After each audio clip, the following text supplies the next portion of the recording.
Hello students, good morning, good afternoon and good evening. कैसे हो आप सब? और आपका स्वागत है आपके फेवरेट यूट्यूब चैनल पे जिसका नाम है आरबीएससी ऑनलाइन क्लासेस।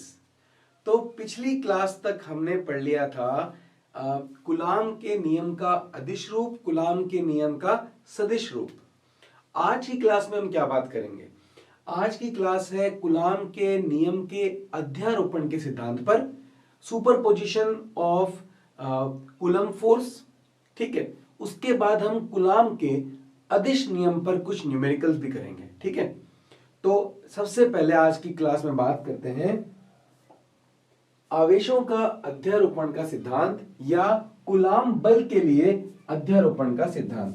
तो यहां पर लिखेंगे कुलाम बल के लिए, कुलाम बल के लिए, कुलाम बल के लिए अध्यारोपण का सिद्धांत, कुलाम बल के लिए अध्यारोपण का सिद्धांत। या एक और हेडिंग आ सकती है किसी आवेशों के समूह के कारण किसी बिंदु पर कुलाम बल, या किसी आवेशों के समूह के कारण, किसी आवेशों के समूह के कारण कुलाम बल, आवेशों के समूह के कारण कुलाम बल। तो ये बात भी बन सकती है अपनी। तो ये हेडिंग भी हो सकती है, ये हेडिंग भी हो सकती है। तो इसको इंग्लिश में हेडिंग इसकी क्या होगी? Coulomb force due to superposition of charges, या ऐसे बोल सकते हैं Coulomb force due to system of charges. तो ये हेडिंग बनेगी Coulomb's force due to number of charges भी कह सकते हैं, सिस्टम ऑफ चार्जेस भी कह सकते हैं, due to number of charges. तो बहुत सारे आवेशों के समूह के कारण मुझे कुलाम बल ज्ञात करना है। ठीक है, तो इस टॉपिक को करने से पहले कुछ इसका बेसिक पढ़ेंगे पहले, उसके बाद स्टार्ट करेंगे। तो याद कीजिए, पिछले लेक्चर में हमने पढ़ा था कुलाम के नियम का सदिश नियम या सदिश रूप। उसमें हमने क्या पढ़ा था?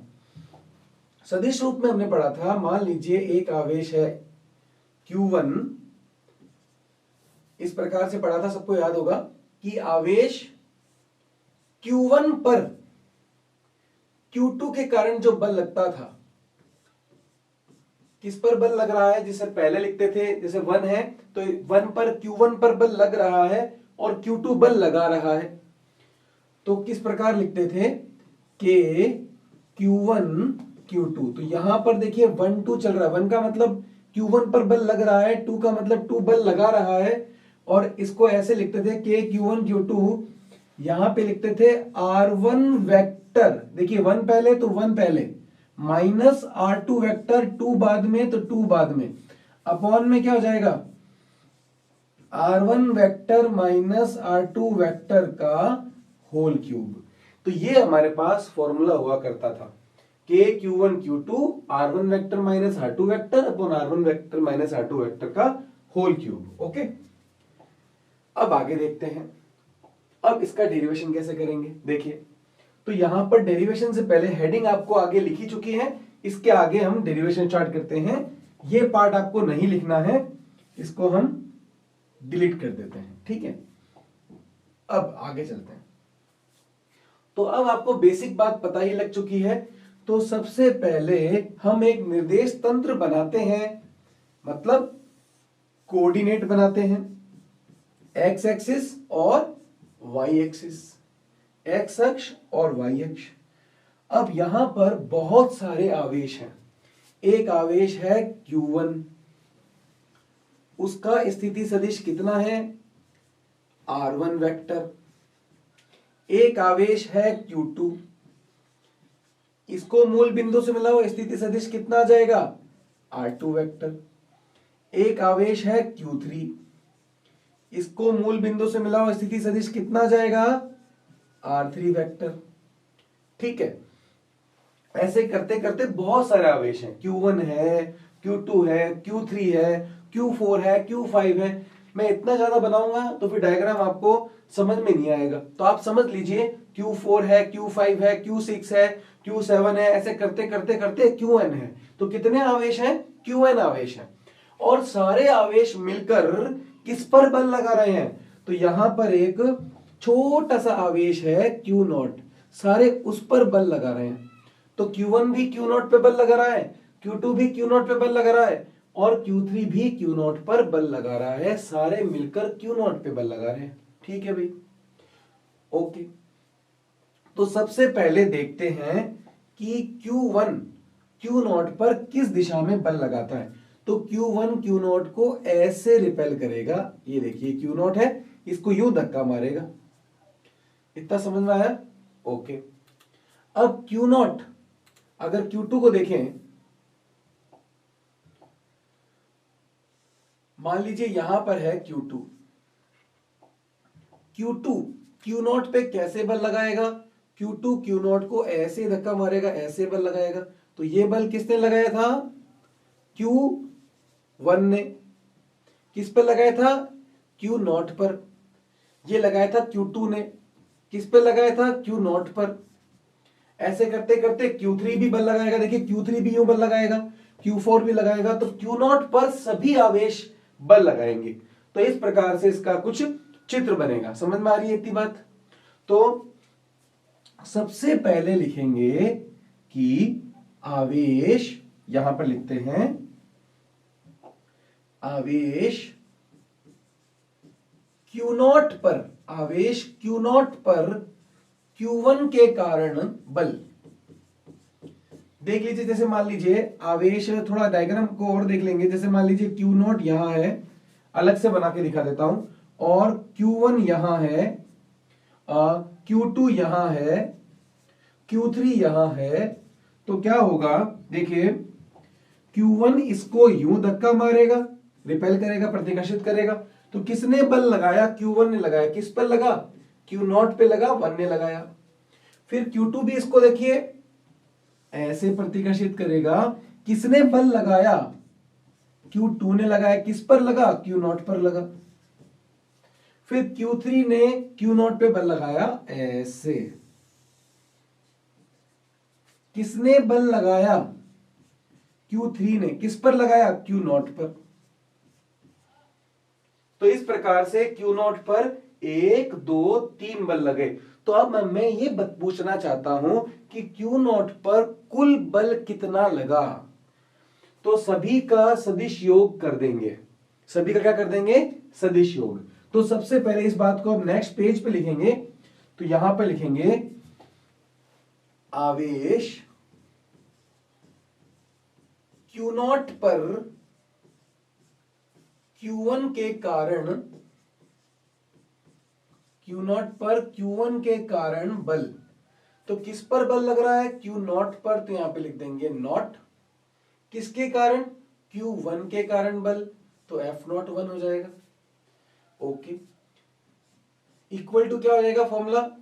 देखिए कि यहां पर देखिए 0 का मतलब क्या है कि Q0 पर बल लग रहा है। 1 का मतलब क्या है कि Q1 बल लगा रहा है। ठीक है, तो कैसे लिखेंगे कि Q0 Q1, आगे क्या है? 0 1। तो यहां पे लिखेंगे R0 vector minus R1 vector. समझ में आया? देखिए याद करने की जरूरत ही नहीं है। 0 1 0 1 0 1, कुछ याद ही नहीं करना।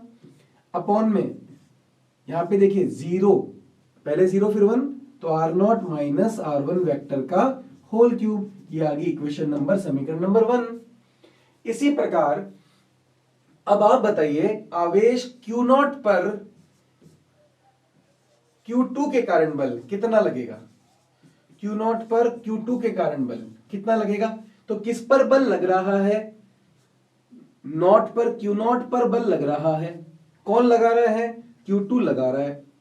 तो F0 2 हो जाएगा।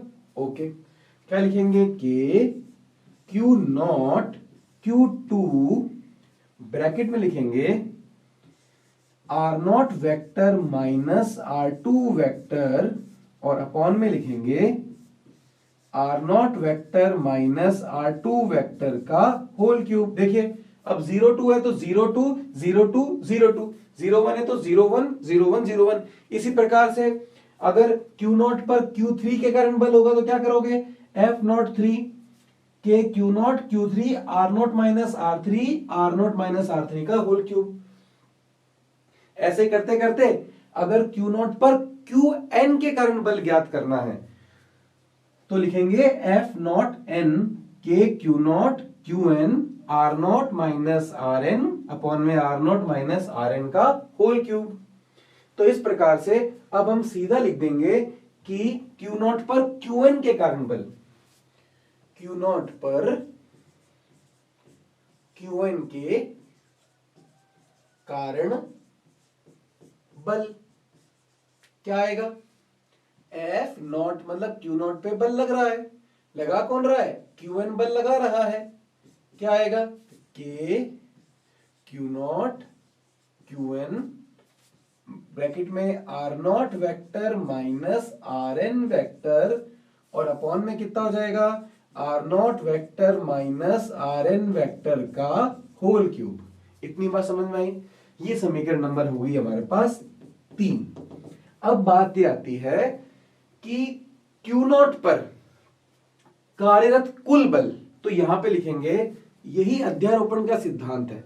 अध्यारोपण का सिद्धांत यह है कि अब आपको निकालना है कि भाई Q0 पर कुल बल कितना लग रहा है। तो पहले Q0 पर Q1 कितना बल लगा रहा है वो, Q0 पर Q2 कितना बल लगा रहा है वो, Q0 पर Q3 कितना बल लगा रहा है वो, ऐसा करते करते Q0 पर Q1 कितना बल लगा रहा है। सारे जो बल है उनका सदिश योग, देखिए यहां पे सदिश का चिन्ह है और सबका योग हो रहा है। तो यहां पर लिखेंगे किसी अब Q0 को जिसपे सारे बल लगाते हैं ना उसको परीक्षण आवेश कहते हैं। तो परीक्षण आवेश होता है एक स्रोत आवेश होता है जिस पर आवेश पर बल लगता ही लगता रहता है। देखिए Q0 पर हर कोई बल लगा रहा है, Q1 भी Q0 पे बल लगा रहा है, Q2 भी Q0 पे बल लगा रहा है, Q3 भी Q0 पे बल लगा रहा है। तो Q0 पर सारे ही बल लगा रहे हैं तो Q0 को हम बोलेंगे टेस्ट चार्ज परीक्षण आवेश, क्योंकि हर कोई बल Q0 पे लगा रहा है। और Q1 Q2 Q3 जो बल लगा रहे हैं उनको बोलते हैं स्रोत आवेश। क्या बोलते हैं, स्रोत आवेश, परीक्षण आवेश और स्रोत आवेश। तो यहां पे लिखेंगे बल किस पे लग रहा है, Q0 पे। Q0 कौन है, परीक्षण आवेश। किसी परीक्षण आवेश Q0 पर अन्य स्रोत आवेश, अन्य स्रोत आवेशों के कारण बल, अन्य किसी परीक्षण आवेश Q0 पर अन्य स्रोत आवेशों के कारण कुल बल, अन्य स्रोत आवेशों के कारण कुल बल सभी आवेशों के द्वारा लगाए गए, सभी आवेशों के द्वारा लगाए गए पृथक पृथक बल, सभी आवेशों के द्वारा लगाए गए पृथक पृथक बलों के सदिश योग के बराबर होता है। पृथक पृथक बलों के सदिश योग के बराबर होता है, यही अध्यारोपण का सिद्धांत है। अब ये बात आपको कैसे याद रखनी है, देखो रटना तो है ही नहीं, मैंने केवल क्या किया है, ये जो लैंग्वेज लिखी है ना, ये मैंने केवल इस समीकरण को पढ़ा है। तो आप भी इस समीकरण को पढ़ना सीखें। देखिए F क्या है, F जो है जो Q0 पे लगने वाला कुल बल वो F है। तो किसी परीक्षण आवेश Q0 पे कार्यरत कुल बल मतलब सभी अन्य आवेशों के कारण कुल बल कितना होएगा, सभी आवेशों के कारण पृथक पृथक बल के सदिश योग के बराबर होगा। सभी आवेशों के द्वारा लगाए गए पृथक पृथक बल के सदिश योग के बराबर होगा, यही अध्यारोपण का सिद्धांत है। अब क्या करेंगे, समझ में आ गया इतना। अब F01 F02 F03 सबका मान रखेंगे और इस प्रकार हमें कुल बल प्राप्त हो जाएगा। देखिए तो कुल बल का मान ज्ञात करना है। सबसे पहले F01 का मान क्या था? K Q0 Q1 R0 minus R1 vector upon R0 minus R1 vector का होल क्यूब प्लस अब निकाला F02 क्या होएगा? K Q0 Q2 R0 minus R2 vector का upon R0 vector minus R2 vector का होल क्यूब। इसी तरह से 3 भी आएगा, फिर 4 भी आएगा। चलते चलते हम लास्ट स्टेप लिख देते हैं K Q0 Qn R0 vector minus Rn vector upon R0 vector minus Rn vector का होल क्यूब। इतना समझ में आया सबको? ओके। अब क्या करेंगे? देखिए, अब सब में से क्या कॉमन आ रहा है? देखिए, अब इनको जोड़ना है, तो सब में से पहले कॉमन ले लीजिए। K Q0 K Q0 K Q0। तो सारे स्टेप में से K Q0 कॉमन आ रहा है, तो मैं बाहर लेता हूं K Q0 को। अब अंदर क्या रह गया? अंदर देखिए ये सारे स्टेप रह गए। Q1 R0 minus R1 R0 minus R1 Q2 R0 minus R2। देखिए सारे एक जैसे स्टेप्स हैं। सारे जो स्टेप हैं वो एक जैसे हैं, मतलब सब में Q1 है, मतलब सब में Q है। देखिए यहां पे भी Q है, R0 है, R0 है, R1 है, इधर R2 है, इधर क्यूब है, इधर भी क्यूब है। तो सारे जो स्टेप्स हैं, पद हैं, वो एक समान है। तो अगर फिजिक्स में एक समान पद जुड़ते हैं तो हम यहां पर समेशन लेते हैं। क्या लेते हैं? समेशन। तो देखिए इतने बड़े स्टेप को बिल्कुल छोटे से फॉर्म में लिखना, इसका मिनिमाइजेशन करना, ठीक है, इसको न्यूनतम करना, ये प्रोसेस कहलाता है समेशन। तो देखिए पहले तो K Q0 सब में से कॉमन आ रहा था, तो मैंने K Q0 को कॉमन ले लिया। अब मैं लगाऊंगा समेशन। ये देखिए समेशन लगा दिया। समेशन का मतलब होता है जोड़ना। क्यों लगाया समेशन? क्योंकि सारे स्टेप जुड़ रहे हैं और एक जैसे भी हैं। अच्छा, K Q0 तो सब में से कॉमन ले लिया, बाहर ले लिया। अब अंदर क्या रह गया? एक तो Q रह गया। सब में पहला स्टेप Q है, Q है, Q है। तो आप कहेंगे सर यहां पे तो Q1 है, Q2 है, Q1 है। हाँ, 1 2 N इस प्रकार चलते रहेंगे, लेकिन पहला स्टेप है तो Q ना, Q। उसके बाद ब्रैकेट लगा हुआ है, ब्रैकेट। फिर एक R0 है। देखिए सब में R0 है, R0 R0 R0, तो मैं भी लिख देता हूं R0। लेकिन अगला स्टेप यहां पे क्या है? R R R। तो जिनके नंबर बदल रहे हैं ना, वो नंबर को मैं नहीं लिख रहा। जैसे यहाँ पे 1 है, फिर यहाँ पे 2 है, यहाँ पे 3 होगा, 4 होगा, वो नंबर में नहीं लिख रहा, बाकी सारे स्टेप लिख रहा हूं। अपॉन में कितना है? R0 को R0 इसलिए लिख रहा हूं क्योंकि सारे स्टेप में R0 है। R0 R0 R0 माइनस कितना हो जाएगा? R वेक्टर का होल क्यूब। पहले बताओ इतनी बात आपको समझ में आई? देखिए K Q0 सब में से कॉमन आया, पहली बात तो। फिर समेशन क्यों लगाया? क्योंकि सारे एक ही तरह के पद जो अगर जुड़ते हैं तो समेशन लगा रहे हैं। फिर K Q0 बाहर चला गया तो क्या बचा? सॉरी, Q बचा, ये रहा Q। R0 माइनस R बचा, R0 माइनस R बचा, R0 माइनस R का whole cube, R0 minus R का होल क्यूब। लेकिन मैंने यहां पर वो नहीं लिखा, जैसे पहले स्टेप में 1 1 1 है, दूसरे स्टेप में 2 2 2 है, आखिरी स्टेप में n n n है। ये मैंने ये नहीं लिखा। तो यहां पर मैं ये लिखूंगा कि ऐसे एक जैसे पद जुड़ रहे हैं जिनमें अब जो नंबर बदल रहे हैं। देखो यहां पे 1 है, यहां पर 2 लिखा हुआ है, यहां पे n लिखा हुआ है, यहां पर भी देखो 1 है, ये बदल रहे हैं नंबर। तो जिन राशि के नीचे नंबर बदल रहे हैं, तो इसके R के नीचे वाला नंबर बदल रहा है, Q के नीचे वाला नंबर बदल रहा है, R के नीचे वाला नंबर बदल रहा है। तो जहां नंबर बदल रहा है, संख्या बदल रही है, वहां मैं लिखूंगा I। तो Q के नीचे I, R के नीचे I, यहां भी R के नीचे I। अब I की वैल्यू पहले स्टेप में कितनी है? 1। और लास्ट स्टेप में कितनी है? n। देखिए तो पहले स्टेप में 1 रखिए, K Q0 Q1 R0 minus R1 का होल क्यूब। समेशन का मतलब प्लस 1 के बाद क्या आएगा 2, यहाँ पे 2 रखिए, तो ये आपको स्टेप वापस से मिल जाएगा। तो इसी को हम बोलते हैं अध्यारोपण का सिद्धांत, और ये फॉर्मूला आपको समझ में आना चाहिए। एक बार बोर्ड पे देख लीजिए।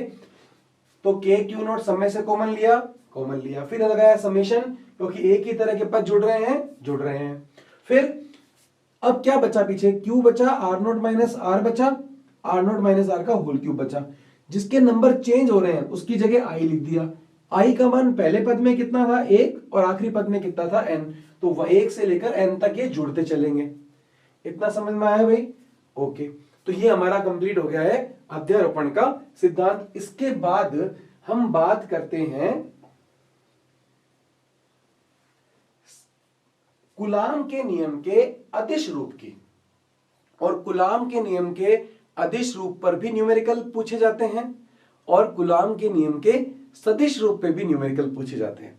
तो आज की क्लास में हम कूलाम के नियम के अदिश रूप के न्यूमेरिकल करेंगे, और कल वाली क्लास में हम कूलाम के नियम के सदिश रूप के नियम करेंगे। ठीक है, तो देखिए सबसे पहला न्यूमेरिकल देखिए, दो प्रोटोनों को कितनी दूरी पर रखें कि उनके मध्य स्थिर वैद्युत बल इलेक्ट्रॉन के भार के बराबर हो जाए। तो पहले देखना पड़ेगा कि दो प्रोटॉन, पहली बात दिया हुआ है प्रोटॉन, तो प्रोटॉन का आवेश मान लेते हैं Q1 है, और दूसरा प्रोटॉन, मतलब दो प्रोटॉन तो एक का मान अगर Q है तो दूसरे का मान भी Q ही होगा। प्रोटोनों पर आवेश समान होता है, और प्रोटॉन पर आवेश का मान कितना होता है 1.6 10 की घात -19 कूलाम। ये किसी प्रोटॉन पर आवेश का मान होता है। ठीक है भाई, तो उसके बाद कह रहा है कि उनके मध्य स्थिर विद्युत बल इलेक्ट्रॉन के भार के बराबर हो जाए। तो भार क्या होता है, भार बराबर होता है mg। याद रखो बेटा सब, भार बराबर होता है द्रव्यमान इंटू गुरुत्वीय त्वरण। क्लास 11th में हमने पढ़ा था, जिनको याद है अच्छी बात है, जिनको याद नहीं है याद रख लीजिए। भार बराबर होता है mg। किसका भार, इलेक्ट्रॉन का भार। तो इलेक्ट्रॉन का द्रव्यमान कितना होता है 9.1 10 की घात -31 kg इंटू आ गया g। तो सबको समझ में आया, W बराबर mg, m की जगह 9.1 10 की घात -31 और मल्टीप्लाई में कितना जाएगा g। अब बात करना है दो प्रोटोनों कितनी दूरी पर रखें कि उनके मध्य स्थिर विद्युत बल इलेक्ट्रॉन के भार के बराबर हो जाए। तो देखिए दोनों के मध्य लगने वाला स्थिर विद्युत बल, प्रश्नानुसार दो प्रोटोनों के मध्य लगने वाला स्थिर विद्युत बल इलेक्ट्रॉन के भार के बराबर हो जाए, तब आपको बताना है कि उनके मध्य दूरी कितनी होगी, दो प्रोटोनों के मध्य कितनी दूरी होगी। ओके भाई, तो सबसे पहले बताओ कि कूलाम बल का सूत्र क्या होता है, K Q1 Q2 बट्टे R स्क्वायर बराबर m। इलेक्ट्रॉन का द्रव्यमान कितना होता है 9.1 10 की घात -31। G कितना होता है, G का मान होता है 9.8। ठीक है, ओके। अब K का मान कितना होता है सब बताइए, 9 इंटू 10 की घात 9। Q1 कितना, प्रोटॉन पर आवेश होता है 1.6 10 की घात -19, और Q2 होता है प्रोटॉन पर आवेश 1.6 10 की घात -19। बट्टे में कितना आ गया R स्क्वायर, यहां पे कितना आ गया 9.1 10 की घात -31। देखिए हम 9.8 को जो गुरुत्वीय त्वरण होता है उसको लगभग बराबर हम 10 भी ले सकते हैं। ठीक है, तो कैलकुलेशन थोड़ी सी हमारी इजी हो जाएगी। ठीक है, तो 9.10 की घात -31 मल्टीप्लाई कितना आ गया हमारे पास 10। अब हमें देखिए सबसे पहले हम सॉल्व करते हैं, और उसके बाद हमें क्या ज्ञात करना है, R का मान ज्ञात करना है। देखिए तो नेक्स्ट स्टेप में करते हैं, चलो इसी को सॉल्व कर लेते हैं पहले यहीं पे। तो देखिए R स्क्वायर क्या चला जाएगा ऊपर, क्रॉस मल्टीप्लाई, R स्क्वायर जाएगा यहां, और ये वैल्यू आ जाएगी अपॉन में। तो R स्क्वायर बराबर यहां पे लिखेंगे 9 इंटू 10 की घात 9 गुणा 1.6। तो देखिए हम कोशिश करेंगे यहीं पे इसको ज्यादा से ज्यादा सॉल्व करने की। तो देखिए -19 और -19 कितना होता है -38, आधार समान होते हैं, घातें जुड़ जाती हैं। -19 और -19 -38, माइनस का 38 और प्लस का 9 कितना होएगा? -29। ठीक है, माइनस का 38 और प्लस का 9 हो जाएगा -29। तो यहां पे लिखूंगा 9 इंटू 1.6 इंटू 1.6 गुणा 10 की घात -29 और बट्टे में ये पूरी संख्या आ जाएगी। देखिए ये संख्या क्या होगी? -31 और 10 कितना हो जाएगा? 10 की घात 1 होगी ना, ये 10 की घात 1 और -31 कितना हो गया? -30 हो गया। ठीक है, और 9.1 10 की घात -30 अपॉन में आ जाएगा।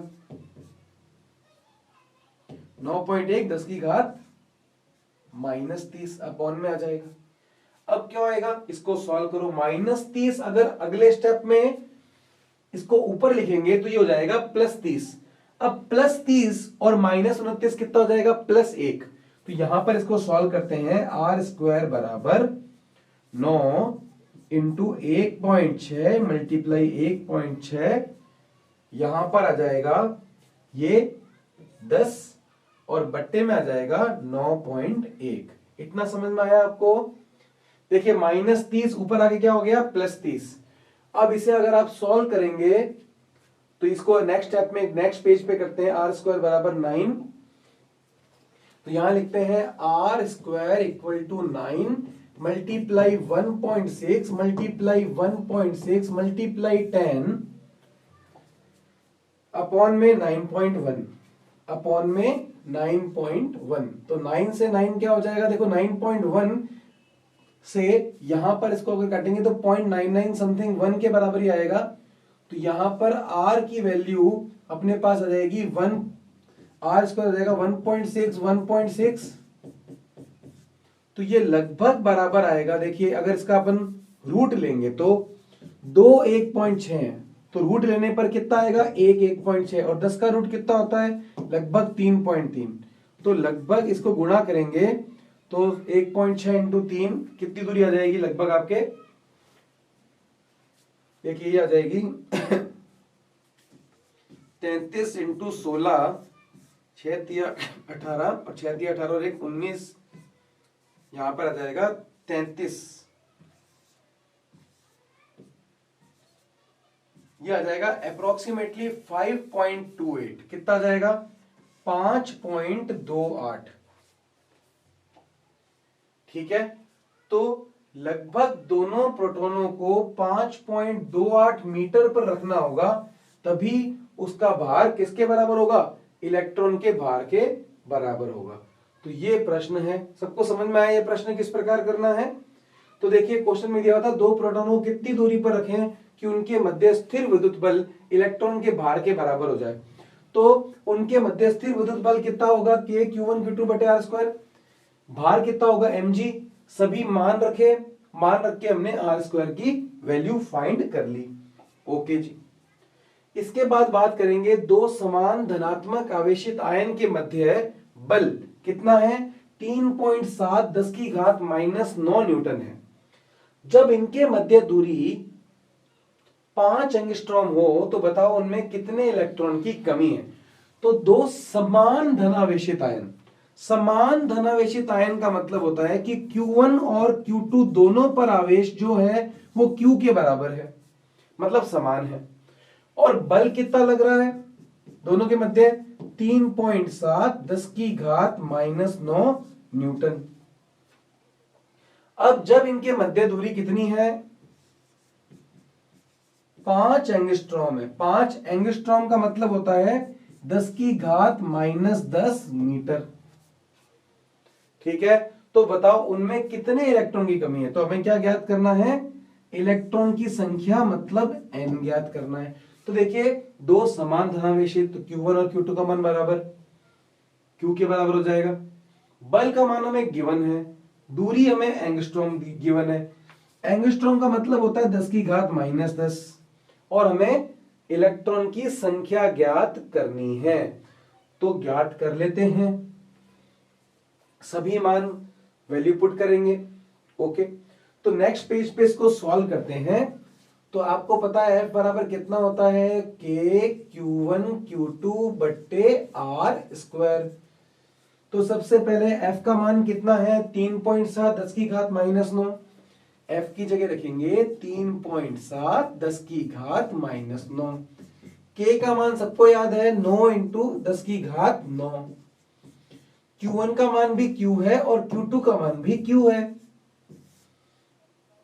ओके,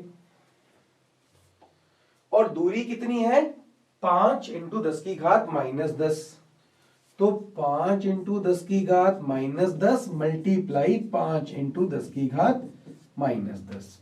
इतना समझ में आया? ओके। तो कैसे सॉल्व करेंगे, देखिए ये -9, देखिए सॉल्व करते हैं, क्रॉस मल्टीप्लाई करते हैं। तो 5 इंटू 5 कितना हो गया, 25, और -10 और -10 हो गया -20। तो यहां गुणा करते हैं इसकी,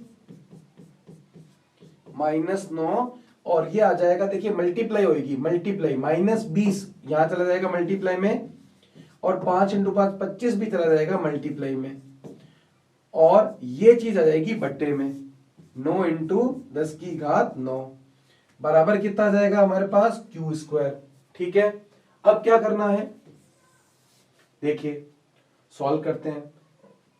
कैसे सॉल्व करेंगे, यहां पर कितना आया हमारे पास, 3.7। तो देखिए ये 9 ऊपर जाएगा तो -9 हो जाएगा, ये वाला 9 ऊपर जाएगा -9, -9 -9 -18, -18 और -20 माइनस का 38। तो 3.7 10 की घात -38 गुणा 25 बटा 9 बराबर क्यू स्क्वायर। अब हमें दोनों तरफ क्या लेना है, वर्गमूल लेना है। तो 3.7 का वर्गमूल हम ले लेते हैं 3.7। ठीक है, ओके। अब यहां पर लिखेंगे मल्टीप्लाई, 10 की घात -19 पावर आधी हो जाएगी, 25 का रूट होता है 5 और 9 का रूट होता है 3, ये हमारे पास आ जाएगा क्यू। इतने समझ में आया सबको? ओके जी, ठीक है। और लगभग 3.7 का जो रूट होगा उसको अगर अपन सॉल्व करेंगे तो कितना आएगा, देखिए अगर 10 की गुणा करें 10 का भाग दे तो ऐसा हो सकता है इसके अंदर, देखिए 3.7 की वैल्यू अप्रोक्सीमेटली अगर अपन देखें तो 4 का ये 1.6 या 7 के करीब आएगा। देखिए तो एक बार इसको, क्योंकि देखिए 4 का रूट होता है 2, ठीक है, तो 3.7 का रूट होगा लगभग बराबर आपके 1.8 के बराबर। एक बार इसको पढ़ा रहने देते हैं, ठीक है। अब आपको क्या ज्ञात करना है, इलेक्ट्रॉन की संख्या। तो Q बराबर कितना होता है, Ne होता है। तो यहां पे लिखेंगे 3.7 10⁻⁻19 और यहां पर लिखेंगे,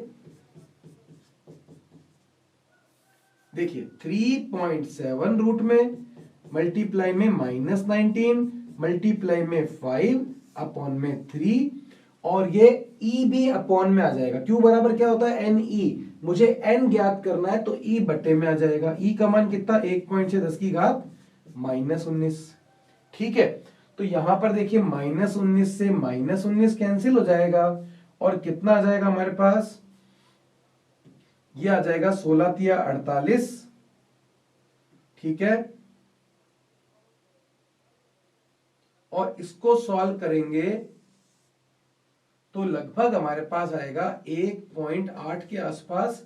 इनकी गुणा करेंगे और इसका भाग देंगे तो देखिए यहां पर आएगा 90, मतलब 5 को 1.8 से गुणा करो तो कितना हो जाएगा 9, और ये आ जाएगा 1.6 इंटू 3 4.8, तो लगभग बराबर n का मान लगभग बराबर 2 आएगा हमारे पास। तो कैलकुलेशन आप करके देखना, n का मान नियरली इक्वल टू हमारे पास 2 आएगा। तो 2 इलेक्ट्रॉन की कमी होगी। तो फिर से इस क्वेश्चन को अगर देखें तो सबसे पहले जो भी हमें क्वेश्चन दिया होता है हमें अच्छी तरह पढ़ना होता है। 2 समान धनात्मक आवेशित आयन, तो Q1 और Q2 का मान बराबर है Q के। मध्य बल कितना, 3.7 10 की घात -9 न्यूटन। अच्छा, मध्य की दूरी कितनी है, 5 एंगस्ट्रॉम। एंगस्ट्रॉम का मतलब 10 की घात -10। तो बताओ उनमें कितने इलेक्ट्रॉन की कमी है, कितने मतलब संख्या कौन सी दी हुई है, n, हमें n ज्ञात करना है। तो सबसे पहले हम सूत्र लगाएंगे F बराबर K Q1 Q2 बटे R स्क्वायर। F का मान हमें दिया हुआ है 3.7 10 की घात -9 न्यूटन। K का मान सबको याद है 9 × 10 की घात 9। Q1 और Q2 का मान बराबर है। अब R कितना दिया हुआ है 5 10 की घात -10, 5 10 की घात -10। सॉल्व कैसे करेंगे, यहां से इसको मल्टीप्लाई करेंगे। देखिए फिजिक्स का काम यहां पर खत्म हो चुका है, इसके बाद मैथ्स की गणना है, कैलकुलेशन है। उसको आप अपनी तरीके से जिस भी तरीके से करना चाहो आप कर सकते हो, और आपको ही प्रैक्टिस करनी पड़ेगी उसकी। तो यहां पर हमने क्या किया फिर, Q इंटू क्यू स्क्वायर, यहां पर इसकी मल्टीप्लाई की, क्रॉस मल्टीप्लाई, ये अपॉन में लिया है हम, ठीक है। और यहां से हमने इसको जो कैलकुलेशन की, सॉल्व किया, गणना की, और हमारे पास जो आंसर आया वो n बराबर 2 आया। n मतलब इलेक्ट्रॉन की संख्या, तो इलेक्ट्रॉन की संख्या कितनी आई, 2। तो ये अभी हमने किए हैं कूलाम के नियम के अदिश रूप पर आंकिक प्रश्न चल रहे हैं। अभी इस पर सदिश रूप पे भी करने हैं। तो देखिए ये क्वेश्चन है आपको, चलो ये क्वेश्चन घर के लिए देते हैं, ये क्वेश्चन हम कल की क्लास में सॉल्व करेंगे, और ये क्वेश्चन आपको होमवर्क के लिए अभी देते हैं। तो इसकी आप स्क्रीनशॉट ले लीजिए, बहुत ही आसान क्वेश्चन है।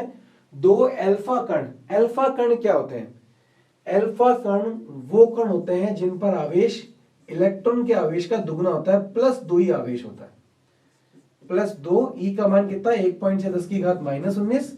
तो अल्फा कण पर आवेश कितना हुआ, 3.2 10 की घात -19 कूलाम। जिनके मध्य दूरी वायु में, दूरी कितनी है, 3.2 10 की घात -19 मीटर। आपको क्या ज्ञात करना है, कूलाम बल। फॉर्मूला लगाओ, वैल्यूज पुट करो और आंसर पाओ, ठीक है। इसकी हिंट भी आपको मैंने दे दी है। तो कमेंट सेक्शन में इसकी आप आंसर आप प्लीज बताना, ताकि मुझे पता लगे कि आप क्या पढ़ रहे हो, या साथ साथ चल रहे हो या नहीं चल रहे हो। और जो भी डाउट्स हैं आप साथ साथ में क्लास वाइज पूछ सकते हो, कमेंट सेक्शन में दे सकते हो। तो इसी के साथ आज की क्लास को यहीं पर कंप्लीट करते हैं, बाकी करेंगे नेक्स्ट लेक्चर में। आज के लिए केवल इतना ही, तब तक के लिए बाय बाय।